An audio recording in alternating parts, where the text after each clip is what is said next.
are, bottom of the Smash Mountain. I would like to thank my Patreon supporters over at patreon.com/bsmpod for continuing to support me and what I'm doing. Big special shout outs to my senior producers. We have Ventus Official and my mom and dad. Love y'all. Thank you for the support. Thank you everyone for tuning in for another episode here. We have Kingu with us on tonight. A little late over there on the EU. Well, no. Okay. How big of a deal is it to lump in Britain functionally with the rest of Europe, since there's kind of a bit of a Brexit situation going on here? We're still European. We're still European. It's most of us think the Brexit was stupid anyway. We would much prefer to be European. Okay, so on the EU side of things, you're joining us at a later hour, so I appreciate you taking the time, Kingu. Welcome to the pod. Thank you so much for joining me. How are you doing tonight? I'm doing pretty good. This is not late for me. Don't worry about it. I think I woke up a few hours ago. So, do you try to live on the pseudo East Coast time? Are you able to do that?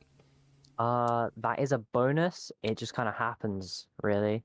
I've kind of got like a 2-shift sleep going on where I get home, I go to sleep at like 6 p.m., I wake up at 9, then I'm up until like 4 a.m., and I sleep until 7.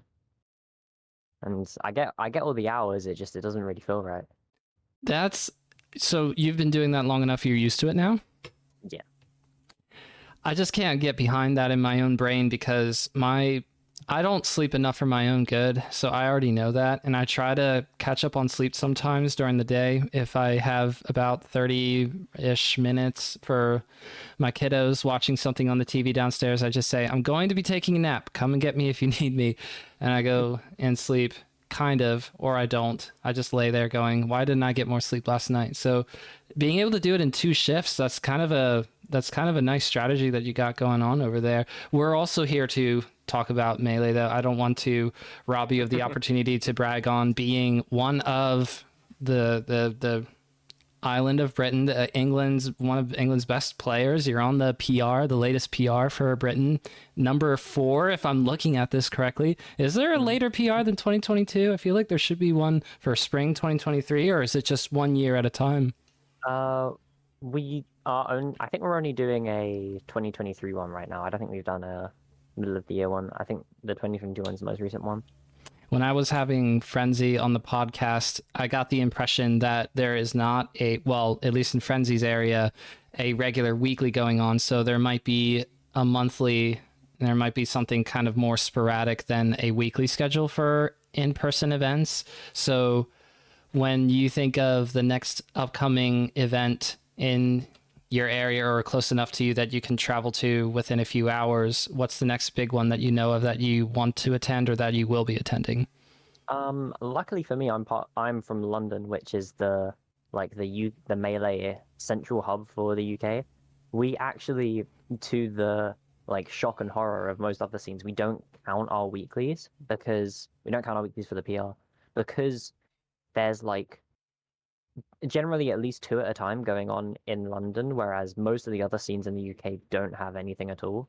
So it would be really biased towards London if, for example, some of the lower end players get to play me, Max, Prof, Tino, 4, 4 or 5 times a month and potentially get a win there, whereas someone coming from where Frenzy's from, Bristol, they get, 1 shot a month at most.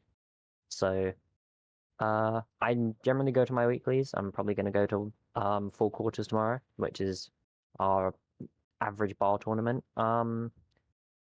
In terms of upcoming regionals, there's the one that Frenzy mentions, Bristol's Basement. I pretty much always go to that.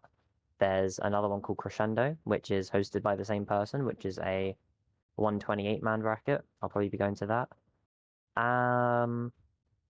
There's I can't remember what the subtitle is. There's an event called Saints and Smashers, which is hosted by Who Loves Dean, an American who's going to be leaving to go back home after being in the UK for about 6 months. So it's his goodbye event. Those are always well-run events. I'm looking forward to that. And then there's Fate 3, which is the top off to the summer season, I would say. Should be cool to see all the American talent. Hopefully, get some Canadian talent over. You get it, continental North America over to Fate 3 because I really enjoyed watching Fate 2 last year. I'm only laughing because every time I think of Fate 2, I think of Professor Pro versus Scherzo in top 8. So, do Um, you? I assumed you were there at Fate 2. What was that experience like for you? I actually wasn't. I was under 18 at the time, so I couldn't go. Okay, so this will be your first one upcoming. And Mhm. do you feel any sort of sense of pressure to play well, quote unquote, against anyone who comes over from North America, or do you just view it as a fun opportunity to cheaply play against better competition? Um, I would say it's kind of hard to put on yourself the expectation that you want to perform well at Fate of all tournaments because it's such a, it's such a social environment that I think if you try and go into it thinking about being a competitor, you're going to rob yourself of a lot of what makes it such a good event. So, in general, I'm trying to take a looser competitive attitude with Melee, but especially at Fate, I'm gonna play my best.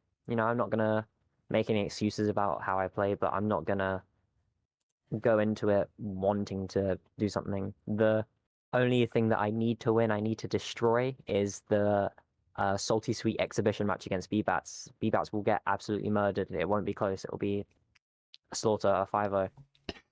It's a first to five match versus Yeah. Puff versus Peach. I love that. See, this is always something that I enjoy when there is actual hype and energy behind a floaties matchup because I think it's Me and fun, obviously, to watch Spacies. A lot of people love watching Spacies, watching Melee. That's great. But I always have so much fun watching Lod versus Hungrybox. And I didn't get a chance to see some of those sets of, I think it was SDJ and Palpa that Lod went up against at Low Tide City, so I'm looking forward to watching those back. I just wasn't able to catch it live this time, but it's so much fun to see. You get to see the battle of wills come through easier somehow. I know that spacies you get or fast fallers you get that speed and everybody loves seeing speed. Oh, characters go fast. But I think what comes through really nicely on a floaties mashup is more of the strategy or more of the battle of wills that comes through stronger because you can't always approach in. You have to be able to play the game apart from just leaning in all the time. Yeah, I've got bad news. I'm playing Fox. Are you playing Fox because you're not all right, so let me back up. I did not research you extensively, but are you not a Puff player? Are you always been a Fox player, ride or die? I was a generally solo Puff main up until around November, October last year. I used Fox for some floaty matchups, Peach being one of them. I played B-Bats at Gommel and went Fox. Um, and since around then, I've been a solo Fox main. The only event I've used Puff at was at Bristol's Basement a couple weeks ago because I hadn't been practicing because my exams were coming up. And so I felt like my execution was too frustrating to play with, and so I played both of them at once. How's the switch been other than the fact that if you can't practice Fox, of course, the execution is lacking, but you were motivated to switch over because of frustrations of your matchups as Puff versus other players, other characters? It was generally because my method to improving is I do very, very long extended play sessions where I constantly try and iterate upon something that I think I'm bad at. And an issue with Puff is that generally a lot of players you're playing against don't have experience against your character, and so they'll resort to kind of approaches to defensive play or trying to approach you that don't really fundamentally work if you do certain counterplay.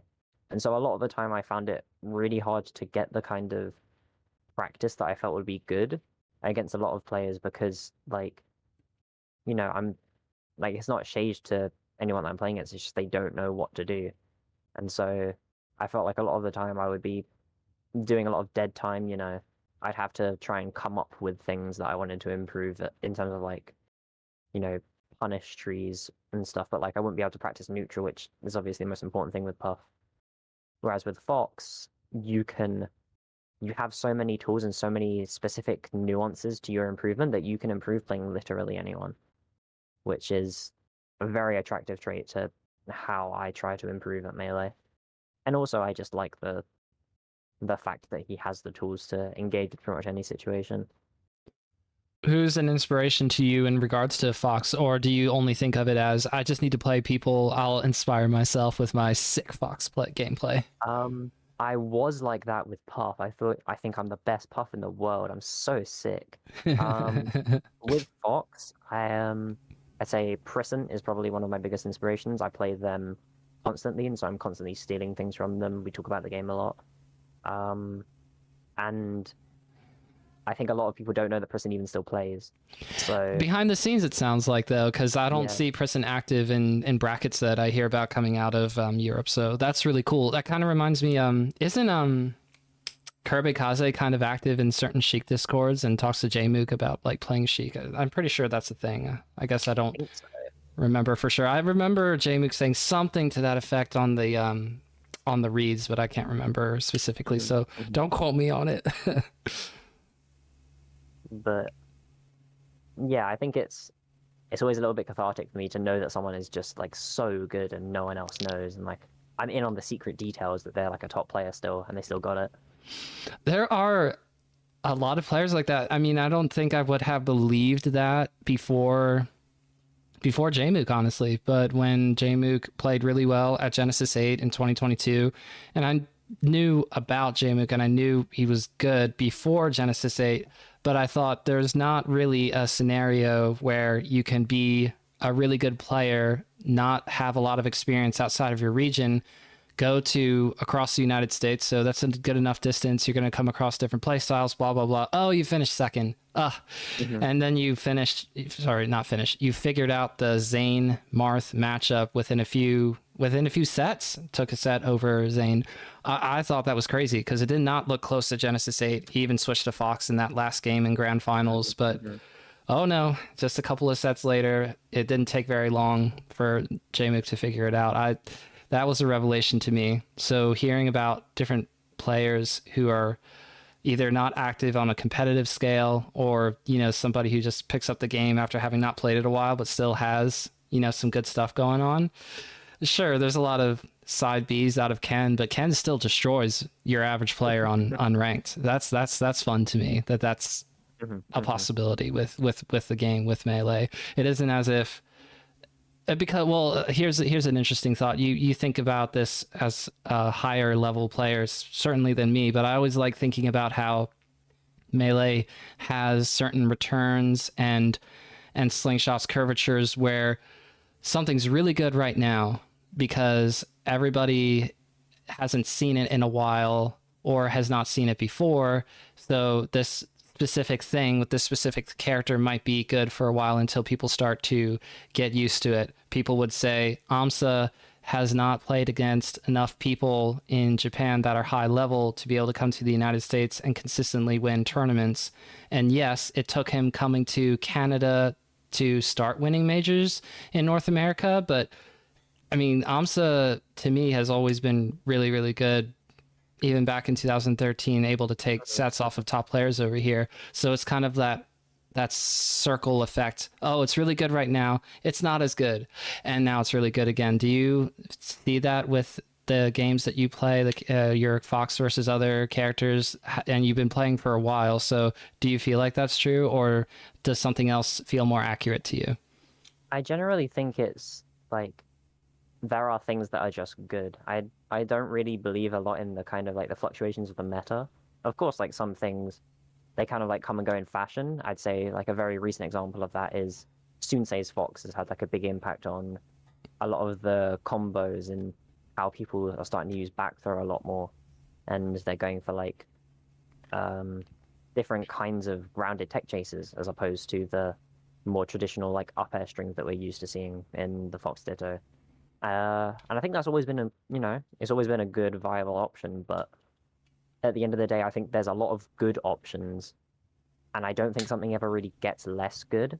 I think it's just that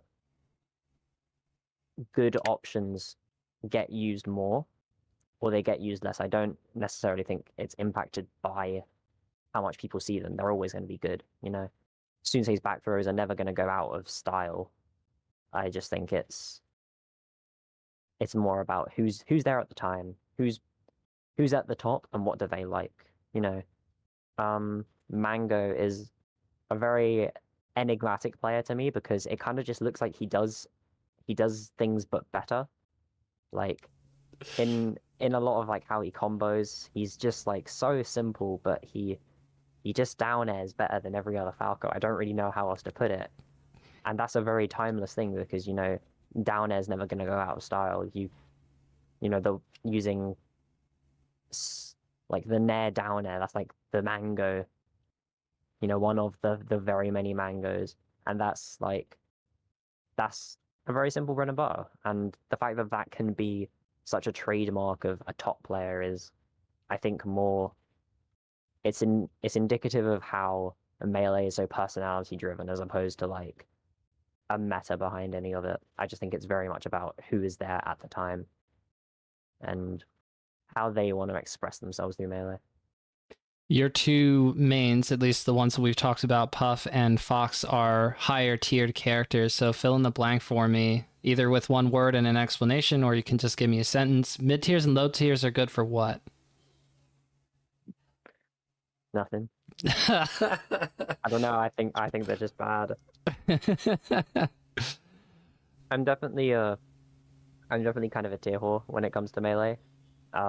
Most games actually. I don't know. I just don't see the appeal of playing something that you know is worse unless like you have some kind of like ego thing to fill. I'm not trying to like put shade on anyone. I just genuinely don't understand why you wouldn't want to do more things because it's more fun. Like something like Pikachu, I could see like, you know, he's fast and he has this one thing which feels really good. And maybe nothing else just hits like that. I can maybe understand that. Like a Samus, I just don't get it. I don't see where the dopamine comes from. I wish I did. It kind of tilts me sometimes when I'm playing against a mid tier. I'm like, what are they getting out of this? What I think about is how few and far between the dopamine hits are for somebody like Samus, because the last good Samus run was Weavins at a coin box a few months ago, and then before that, I don't. Well, there. To be fair, Samus is a weird example because there's not a player who's driving that character super hard right now. I mean, Weavins doesn't travel a lot. I don't even think Weavins was at Low Tide City, although I wouldn't know for sure. But I didn't see Weavins in top 8, so let's just put it that way. So maybe a better example is Donkey Kong, just because there's been a few players who've been able to put in reasonable results. I mean, Junebug winning an actual event and then placing second at another where there was around 100 or more than 100 people in attendance, having to overcome matchups like Sheik and Peach, which are, I guess, I don't know enough about playing Donkey Kong to know for sure, but I know that you don't get to combo them 100% for free. It's just having a kill throw confirm on most stages at certain percents. That seems to be pretty helpful, but the Samus was probably a bad example. It's Donkey Kong and I would say Amsa, as per usual, just kind of solo carrying Yoshi. What character do you come across on a semi-regular basis over there, though? Who's somebody that plays in your locals that's playing as a mid-tier or low-tier that you just go? Or does everybody play high tiers that's actually attending the locals? We have two. We have Okamede, who's a Pikachu player, and we have Captain Nebula, who's a Luigi player. Just don't get it. I just don't get it. There's like, especially there's just better characters and they do a lot of the fun things that those characters do better. You know, like a Pikachu, you could just be Marth, you could be Fox. If you like the gimps, go Marth. If you like the running around fast with a Nair, go Fox. Such a much better Nair, and the tail whips, sorry, the up air, that's super fun until you realize you've done 5 and have done a collective cumulative 10% damage, because each hit only does like 2% or whatever it exactly is, but it's absurdly too low for what it is, even if some of the hitboxes are really fun to land. You're right. Marth does just have better gimps. the thing that annoys me, like when I'm playing mid tiers, is that a lot of the times things just kind of end. There isn't like, there's some combo trees as Pikachu, for example, where they just DI out and that it's just over, and there wasn't really anything you could do better. Uh, which is also something that annoyed me when I played as Puff, is that there was a lot of situations where, you know, I didn't really have a way to extend the pressure. I didn't have a way to extend the combo. It was just kind of over. And I find the endless like expansion of knowledge in Melee to be the most interesting thing, because it's such a deep game on such a fundamental level. And so I hate it when common situations are just kind of done and you've got it all cleaned up. That's one of the most frustrating things for me. Gommel And also like 2022 was already almost a year ago. We're getting close to July now. That was a 3-1 in BBAT's favor. What sparked the trash talk afterwards, or did you even start talking trash during the set? Tell me about this set and why it's sparking a rematch for Fate 3. I absolutely love B-Bats, but he talks too much. He thinks he's too sick and he hates Fox. He thinks Fox is so overpowered. And it's a salty sweet in the sense that we're probably gonna do mics on while we're doing it.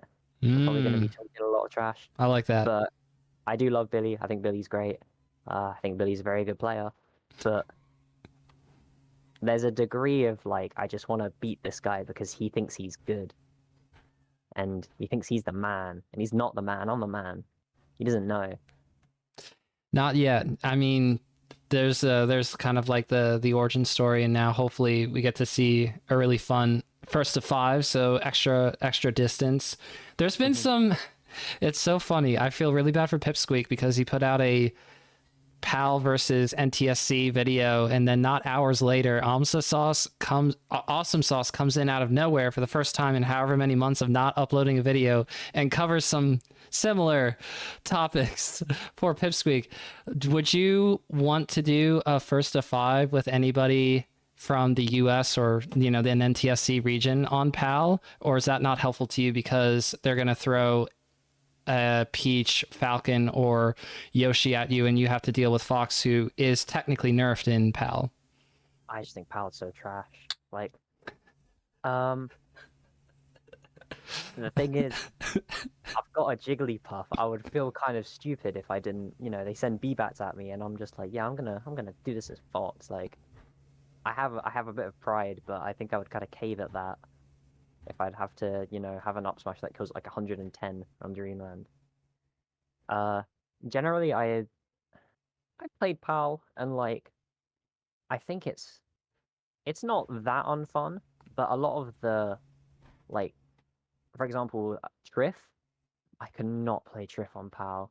The matchups which are so like stamina intensive already, insufferable on PAL, because you generally, as Fox, you still need to make, at least a semi-read to hit your kill move. You don't have like the same move that deals damage doesn't also kill.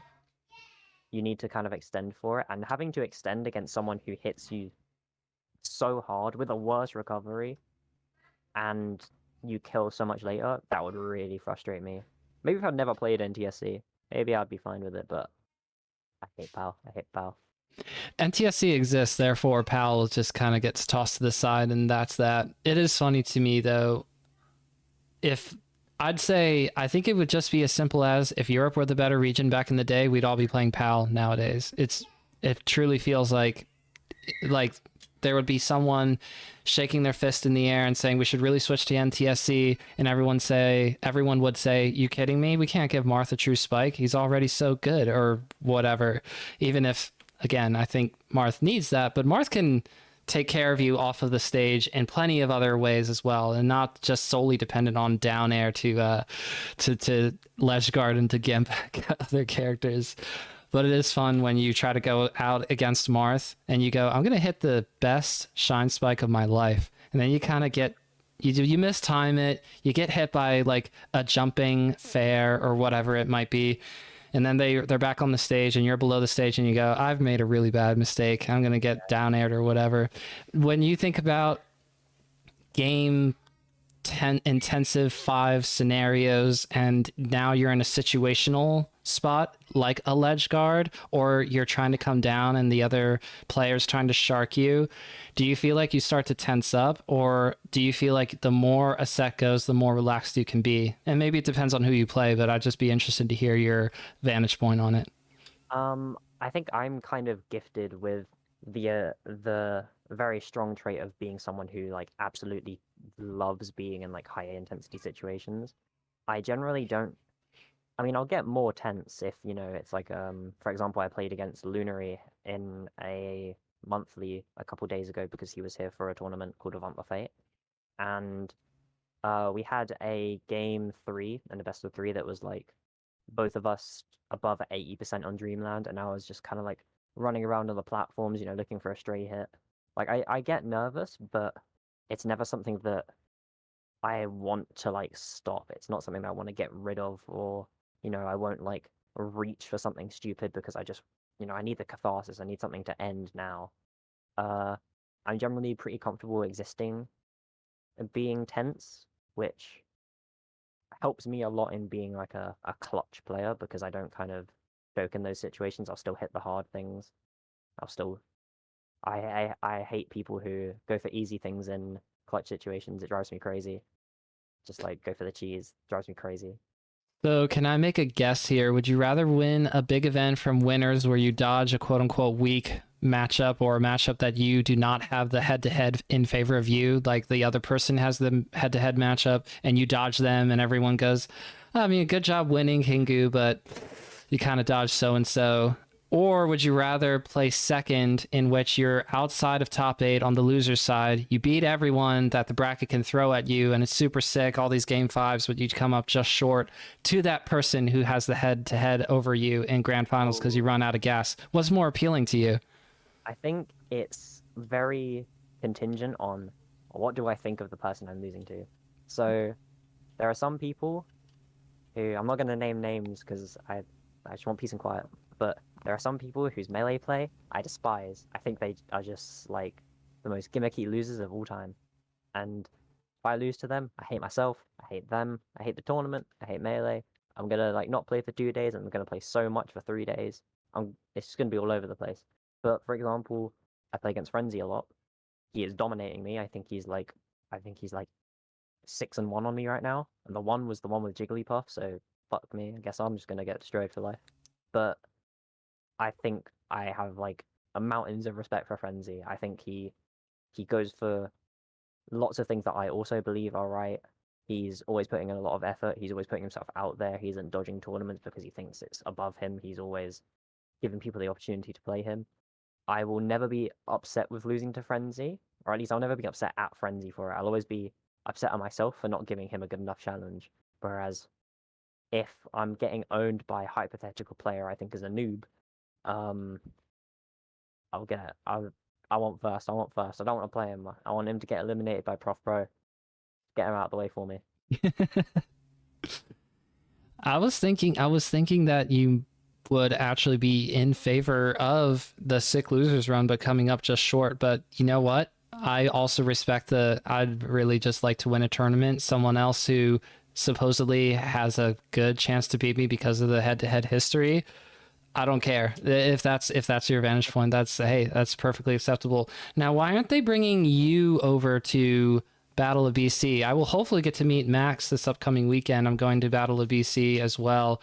Max, the Sheik player from your region, is going as well. Got flown out because of a compendium. I mean, what are we doing? Why aren't we getting you over there? Or are you going to another North American tournament this year? What are your Uh, plans for international travel for Melee? I have nothing planned upcoming. I basically don't have the money right now. I don't know how the compendium works. I don't know if they came to Max or if he came to them and was like, "You're gonna be on the compendium." But I went to Collision pretty recently.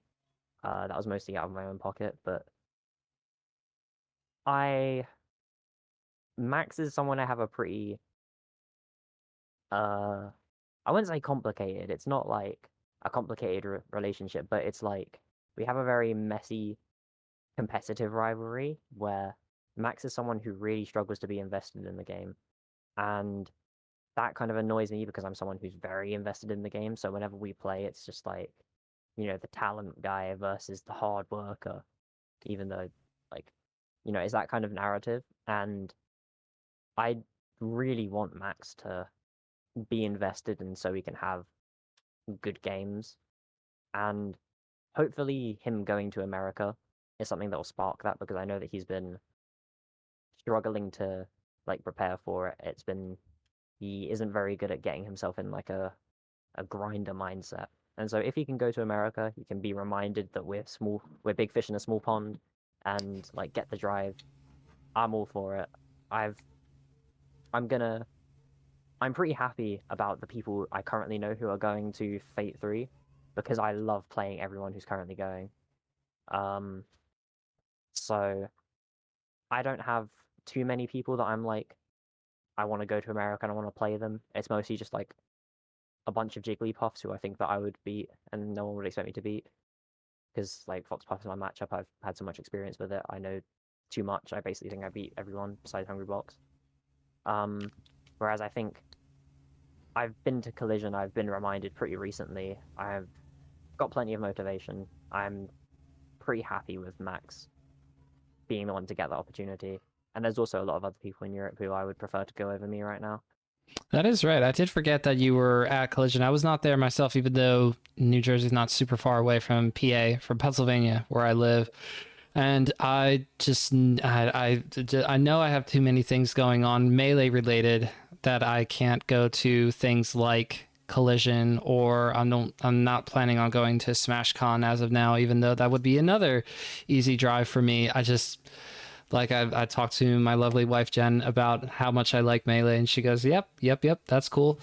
Just make sure you keep it inside of a little box, compartmentalized as you do." So I decided going to something like Battle BC. Never been outside of the United States, not even to Canada. So this will be my first time outside of the U.S. I'll get to see Vancouver, which by all accounts, I've had Deer on the podcast a couple of times. Deer's a friend of the show.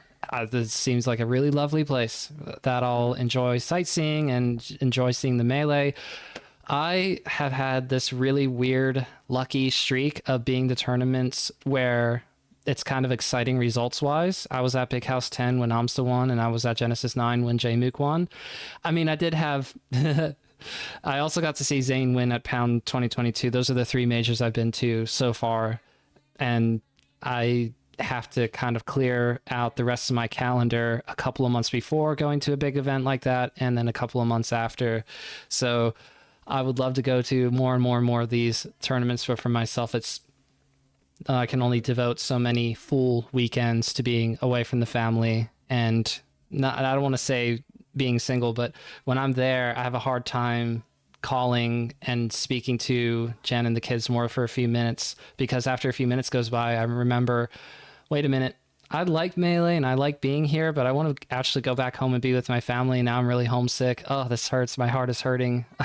I start to get Try and stressed. make So like a it family is, day out of it. huh? What'd you say? You should try and make like a family day out of it. Bring the kids down to see SmashCon. I So much should. gaming. I should, but my kids are not old enough. They're getting close. They like melee, but they don't love melee. I'm trying to get them to fall into it in a less play this game that your dad likes playing. Play it now. I want to do less of that and more of the hey, it's all cool. It's whatever.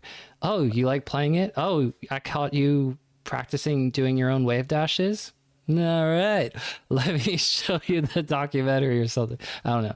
I wouldn't show them the documentary first. I would actually, what would I show my kids? Well, I'll think about that for myself. Let's ask you first. What would you show to someone who says to you, "Oh, you play like the Smash on the Switch," and you go, "No, I do the one for the GameCube."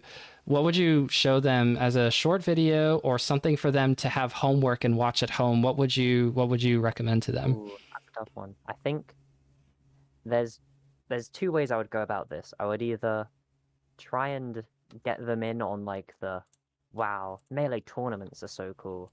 And so I would probably show them like a fun set from the UK. I would try and show them like a good local set with like a little crowd of people behind them going like, oh, and like cool combos. Um, maybe probably a Prof Frenzy set. Those are always very flashy.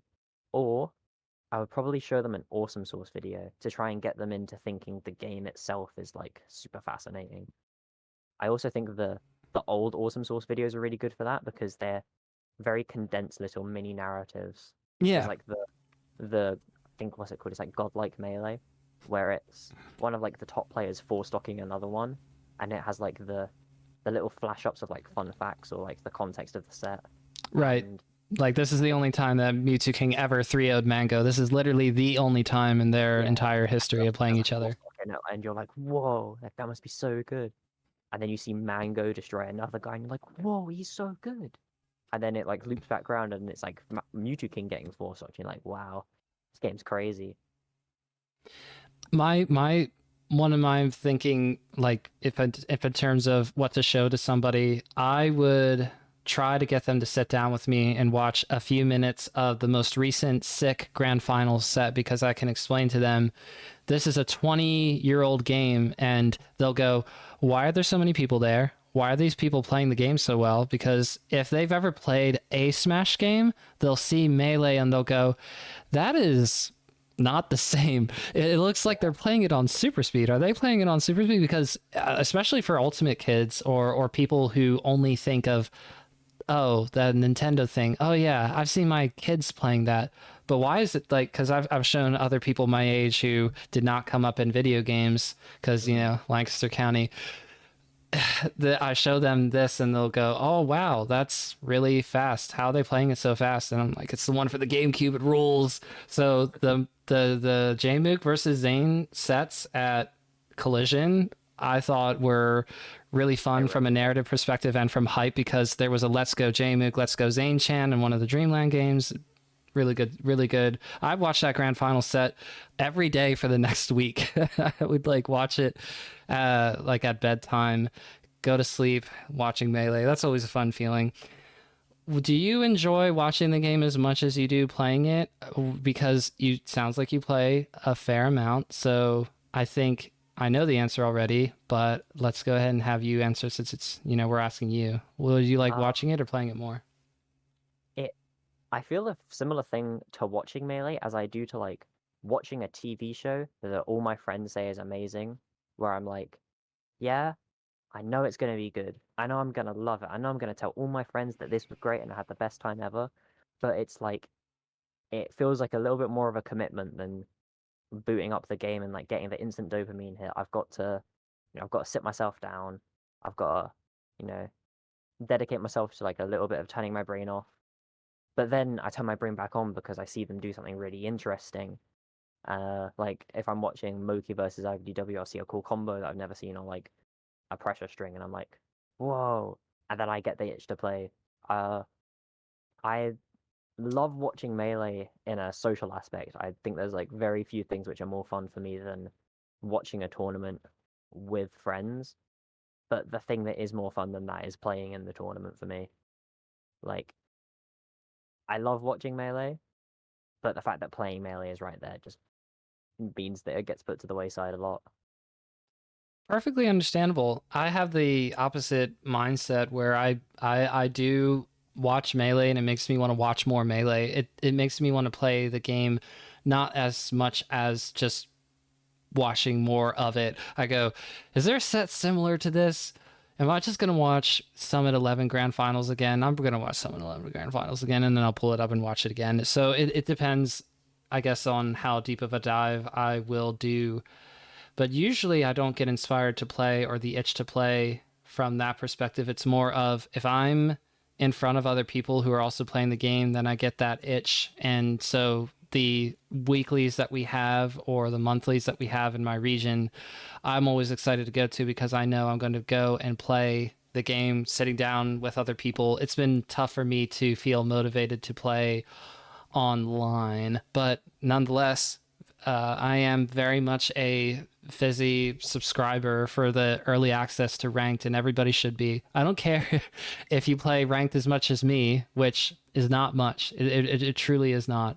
But even if that's true, you should still support Fizzy, because we have so many things because of Project Slippy, the people who help Fizzy obviously Fizzy doing the majority of the work. So let me just go out of my way to say Fizzy is the GOAT. We need to continue supporting. I saw that post that he made the other day of just Hmm. keeping ranked in early access, and I go, yeah, keep doing that, because I feel as if you need to be supported to be able to live a life and then eventually do more cool things with Slippy down the line, whenever that is. But I think if I understood Frenzy correctly, ranked is not so much a thing that is a strong arcing storyline in EU. So do you prefer just pinging in discords and going, need a Marth, I need another Fox, I need a Falco? Is that kind of what you do now?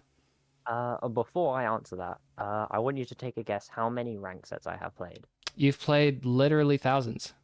I have 1,692 sets played. Mm-hmm. I would say I've played about 25 sets in the past 2 months.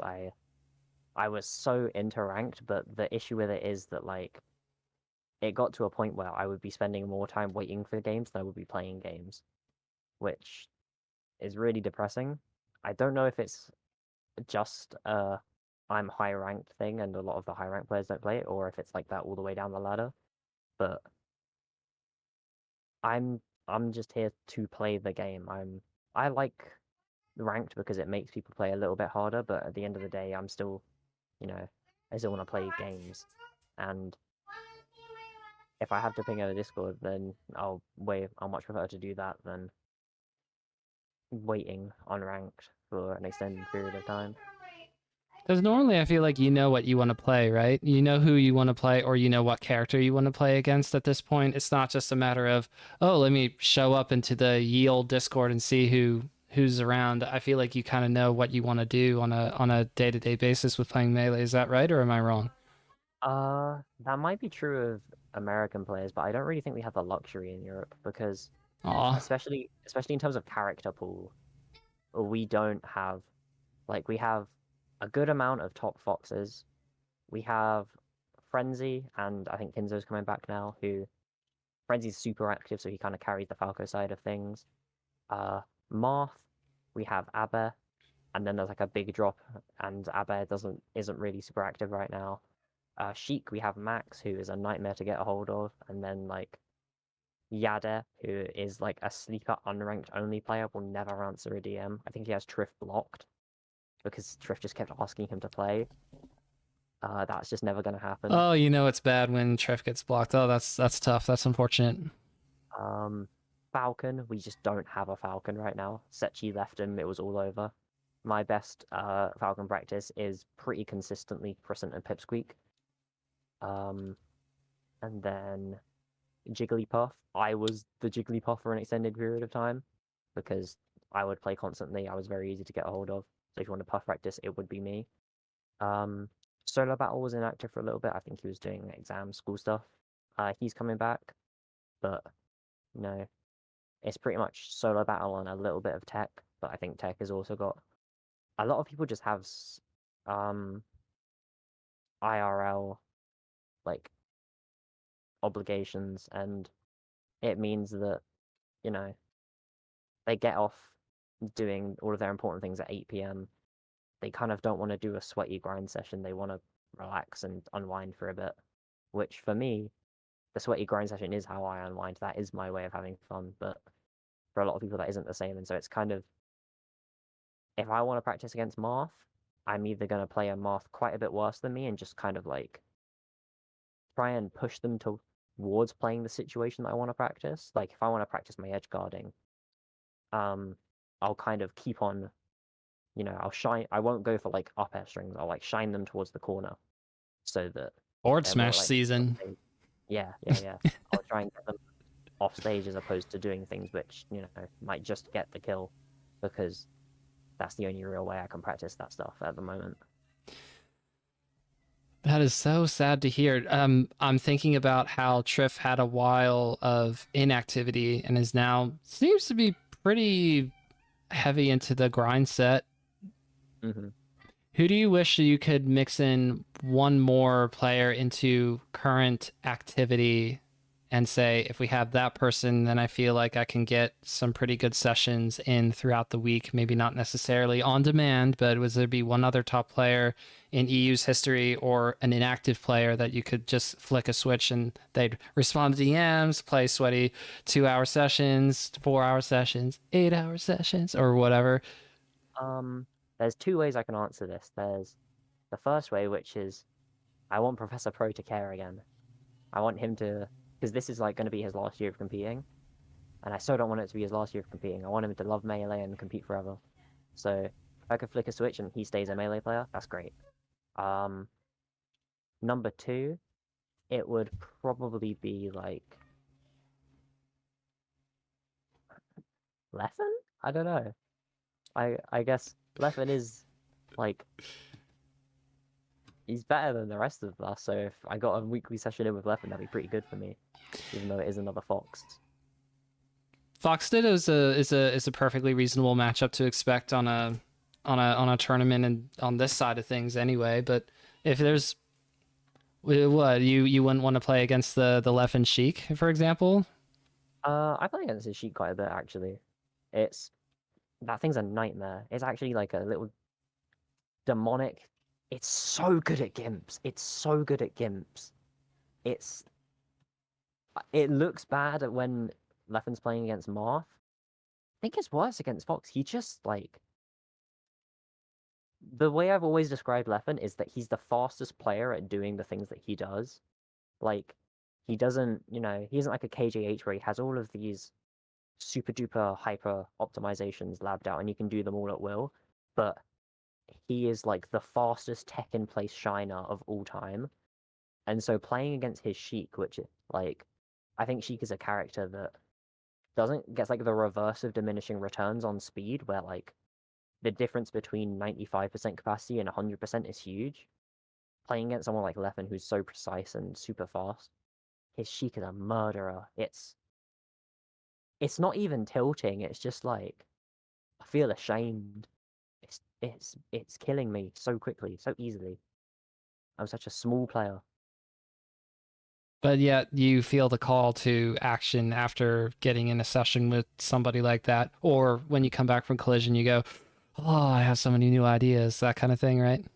Yeah, I played a bunch of I played Maelstrom, I played Hem, I played Adwan, I played Paladin, I played a bunch of the NA Fox players, and it's not that I thought that any of them were like gapping me. It was just I'd kind of forgotten how many people really wanted to get good at melee and how many people absolutely fucking love melee. Because in a region where people, you know, there's Europe is kind of like an old head heavy region. A lot of the people around have been in for, at least 5 years plus and are kind of, they get into like their mid 20s. They, they're not uni students who have all the time to put into melee. And IRL obligations come first. And I kind of forgot that like there's so many people who just want to be so good at melee. And it was really inspiring for me to get to play so many people and feel like so much passion at collision. Whereas melee events in EU, it's not that people don't like melee. Obviously, people love melee, but they love the melee community. Whereas I love the code that makes melee. The game is amazing. The the physical exe that I open is great. I just gotta. It's only because your hair is not exactly like Hobbit's, but I was just thinking about how Frodo's just kind of like. This sounds bad out of context, so please nobody clip this. Caressing the one ring. I'm just kind of picturing you doing that with a melee disc, not a PAL disc, a 1.02 disc. No, no, no. Mm-hmm. Mm-hmm. When you get to have an opportunity, no, I already asked you that question. Reset.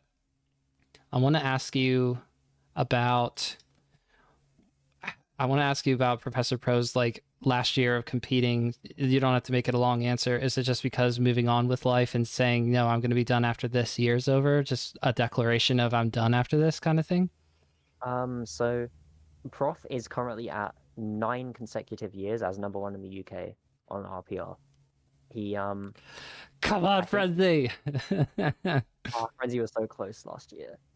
He's Prof has lost to, I think, below double digits of UK people in the past, within that 10 years.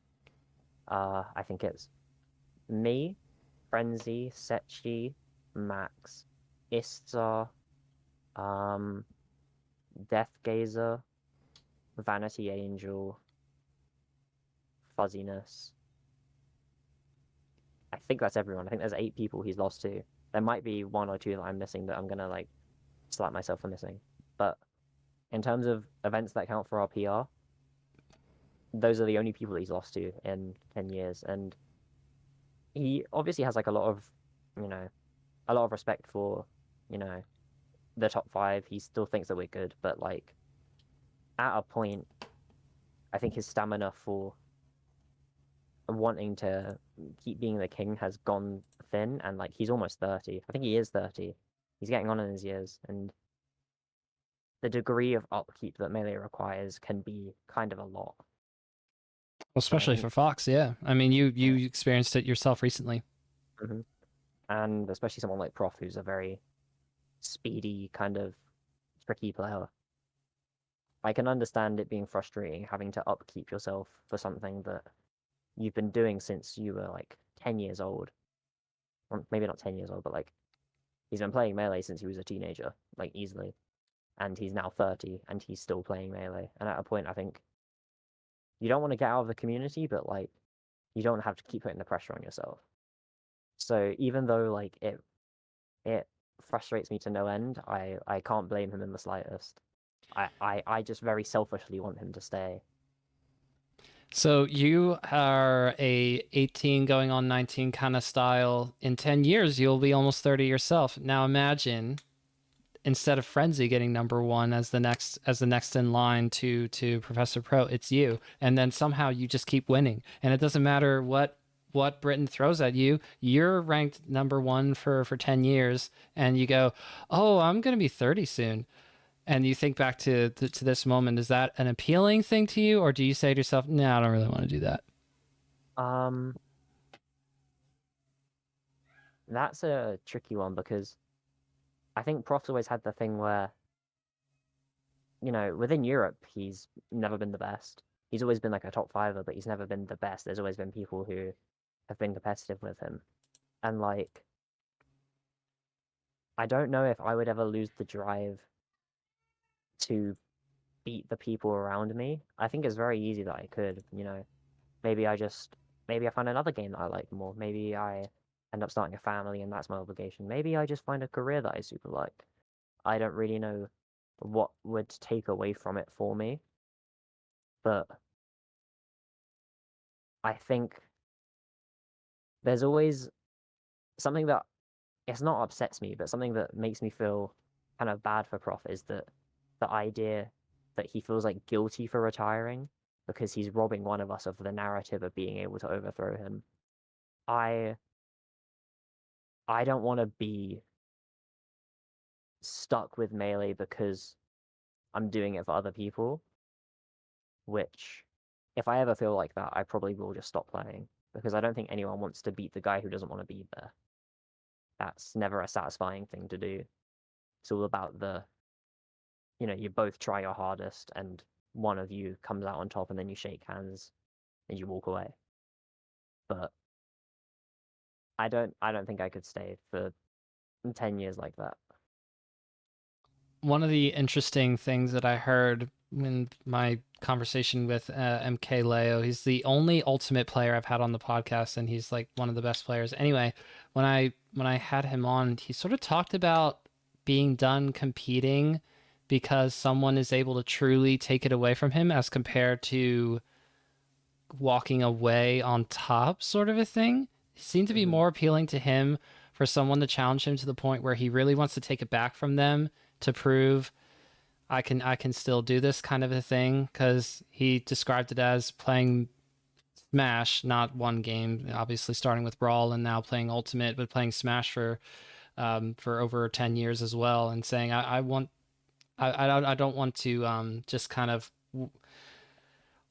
walk away only because someone was able to beat me and I finally have an out kind of a thing. But Hmm. I thought at the time that's kind of interesting because since then it's been a year and a half, I believe. Since then, he's kind of gone back and forth, but not been undisputedly the best because of not winning every single tournament or not even winning more than half of the tournaments that he attends. But when you get to that number one in the world status or number one in your region, and you know that the reason why you're going to an event is to win constantly. Oh, I'm not Mm. going there specifically and only to have a good time, because if I go and play and I'm in the bracket and somebody beats me, or if I lose the tournament, that's going to be a big deal. It changes your relationship with the game, I'm sure, to the point where it's not it's not the same as the reason why you enjoyed playing the game in the first place. Uh I need to have people like Professor Pro on, or somebody else number one ranked in their region or in general, because Hmm. I would be interested to hear their opinion on it. But when you're looking at it, it doesn't seem appealing to you to be number one in Britain for 10 years. Am I understanding you correctly? Yeah, I wouldn't like that. And the fact that you're on average the youngest attendee of these tournaments that you go to, is that true? I'd probably say so. Yeah. Yep. So if there's a reality where somebody else is getting into the game and this is a couple years down the line and now they're getting into the game and starting to make good results in Britain, and you respect that person, is that as exciting as anything else to you? Or do you kind of have this, I don't want to say fantasy.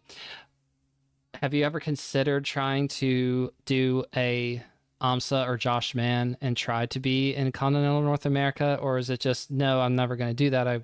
I'm staying in Britain. I'm living in Britain. I'm making a life in Britain. I'm not going to make Melee my 21 through 30 years old arc and try to get over to continental North America. Um, I think there are worlds that I live in America, but I couldn't do it just for Melee. I think it's too it's too unstable, really. I I think I have the potential to be the best in the world pretty easily, but I don't know if I have the potential to do it with enough certainty and with enough like haste to give myself a platform, because also a lot of being a top Melee player is being a personality, and I think I'm kind of hard to sell. Like whenever I stream Melee, I just kind of like I sit there in silence and I play because I'm like, this game is sick. I want to keep gaming. I'm not there to entertain people. I think IBDW made a similar comment, I'd say about a year ago, which is his dream isn't to be a content creator. He doesn't want to be a personality. He wants to compete playing a video game for a living. He wants to be the best at it, and he wants to just spend all of his time getting really, really good in a way that, like a traditional sportsman would. Someone who's the best at snooker, they don't have, a snooker stream where they like react to the top snooker players of all time. They like they attend a tournament and they play and they place well and then they get winnings and people talk about them and say they're the GOAT. They don't need to, you know, sell themselves as a person to make a living. And I don't think I could sell myself as a personality for a living, which means that Melee is kind of off the cards for me as a long-term goal. A long-term goal is not going to be Melee in terms of your breadwinning Yeah, living. For your job won't be as a Melee player. yeah, When I think about my own relationship with the game, I don't think of it ever in terms of making it my career, because I can have more podcast episodes than the average Melee podcast, although I have been slacking a little bit lately. Being a stay-at-home parent is tough, but regardless of that, I'm thinking about how there's a temptation to say, if I can do XYZ things and if I can be better at this or continue to expand. The Ludwig route is the most easy example to think of, but that was because of him being able to find good people to be like to surround himself with, to grow hmm the operation, and also to expand into different things. Maybe it took several years for the Ice Climbers Rage compilation to no longer be his most viewed video on YouTube, but even that got taken down by I think it was like the video that Mr. Beast literally lent to him, which I thought was funny. But it's I continue to want to do stuff within the space anyway, because it's sort Mhm. of there's like this there's like a river of whatever flowing out of me. That's how I picture it.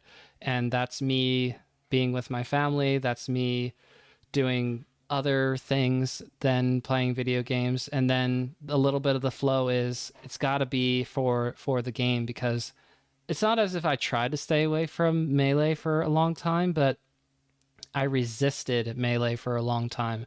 I saw competitive Melee on YouTube back in 2006, and I thought, oh, it'd be so cool to play.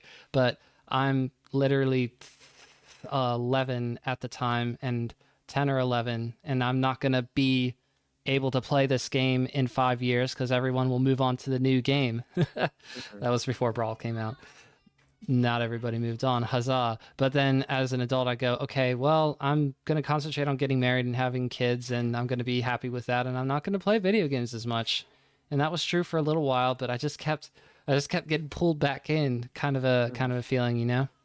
So even though I ask other people, if you don't want Melee to be your career, and if you know that it's not going to be something that you'll do forever, why are you putting so much effort into it now? Or why will you spend the next few years of your life putting a lot of effort into it? Why will you do that knowing that the end is coming? And it's not a fair question to ask all the time, because, well, you could apply that question to any other thing in your life. If you play basketball, or if you're in a relationship, why put so much effort into a relationship right now if you know, or if you are worried that in a few years it'll be over?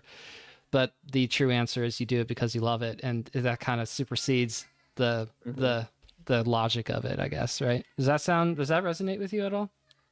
100%. There's a degree of just, carpe diem to it where I'm not doing something that's gonna result in much in the future. I'm not necessarily seizing opportunities in the moment that may be gone to me later on, you know?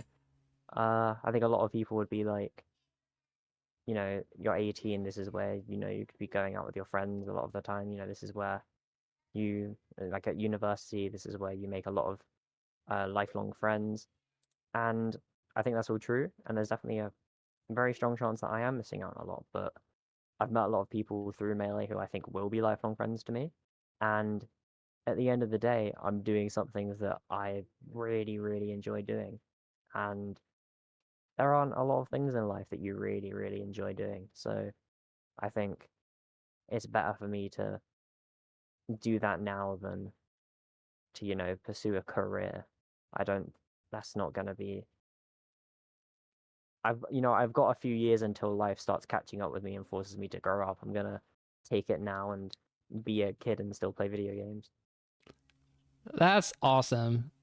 So, in closing, I would like for you to do any special shout outs or final closing thoughts that you have, other than that, which was great, and tell the people where they can find you playing super sweaty Melee a la Zane style. Not a lot of chat interaction, but hey, like, stop on by. Whatever you're currently up to that you would want people to be cognizant of and aware of, please, by all means, shout it out and close us out, Kingu. Um, First, I want to shout out Phoenix Smash, the absolute lifeblood of UK Melee. Let's They go. stream pretty much everything. They are the first at every event and they are the last to leave.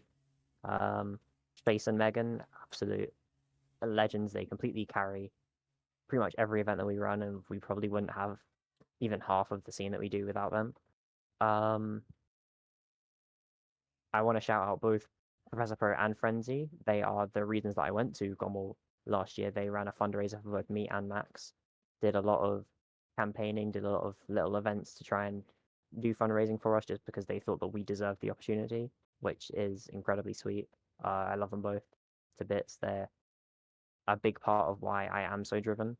They're both great, and I love being able to play people who I love so much, as opposed to someone who is just there to be someone I compete with. I stream at twitch.tv/Kingu SSBM123. Who I don't took know the why Kingu SSBM? Sorry, go ahead. I was completely shocked that it was taken. I couldn't believe it. I streamed there. I'm looking I at think my Max Twitter for that one. Yeah. Anyway, go ahead. my Twitter handle's been on the overlay. I'm thinking of doing coaching. If that does end up being a thing, it will be pinned on my Twitter. I'm still kind of 50-50 about if I want to do it. But yeah, I think this will be important shoutouts I have to do.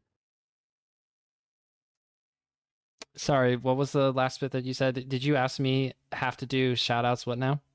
No, I just said I think that's all the important shoutouts I have to do. Okay, sorry. I thought you were asking a question. I was like, wait a minute, that didn't sound like. Oh no. So thank you for clarifying. For myself, I'm happy to say that this whole going to battle of BC thing is thanks to contributions of the Patreon people who follow along, and I really appreciate it. I am not great at always rolling out the benefits of the Patreon. I'm good at some, I'm not as great at others. So this time I forgot to ask the Patreon people what questions they would have for you, Kingu. The only thing that I would say is Bard, who is a TO here in Baltimore, which is the city that's below me. It's a little complicated. In tri-state, you kind of think of like Philadelphia, and then up north is New York City, and then below Philadelphia is Baltimore. So Neil, aka Bard, asks this question out of everybody, so I'll at least read that to you. What is the most likely thing to convince you to attend a tournament, regardless of the size? Is it the top players where you would have a chance to play against? Is it great food options, 24-hour venue, quality stream setup, that kind of thing? Like, what makes you say, "Oh, I have to go to this event"? What draws you, Kingu? I would probably say it's the location of the event.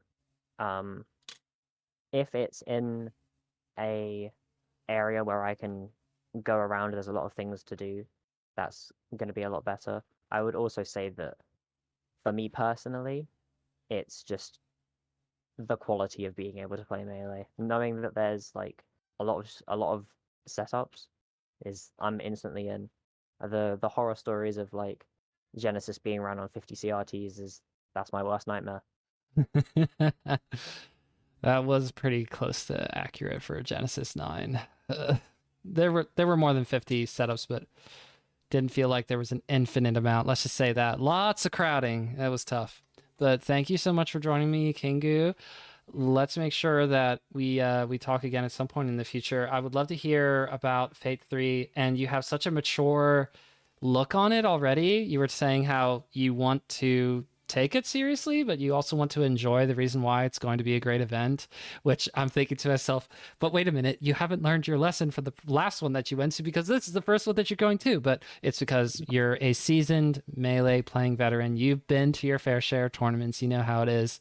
It's just going to be with slightly more people and be a Mickey Mouse major or whatever Melee Stats ends up calling it. But thank you so much for joining me, Kingu. Good luck with your tournaments that either don't count for PR or do count for PR. I hope that you can continue to find people to play sweaty Melee with a good connection. Because I could just tell you, hey, get fiber and then play with people on the East Coast who also have fiber, but that's not fair. So please, by all means, I hope you keep enjoying the game. Thank you for talking about the game for so long. I forgot to ask you how you feel about that, but you seem to stick around long enough to make it through. So thank you, Kingu. And for everybody for joining us, thank you so much. We'll play the outro. We'll do a thumbnail and then we'll be like done for reals. But the outro is about 25 seconds like last time. But say goodbye to the people. Bye-bye, people.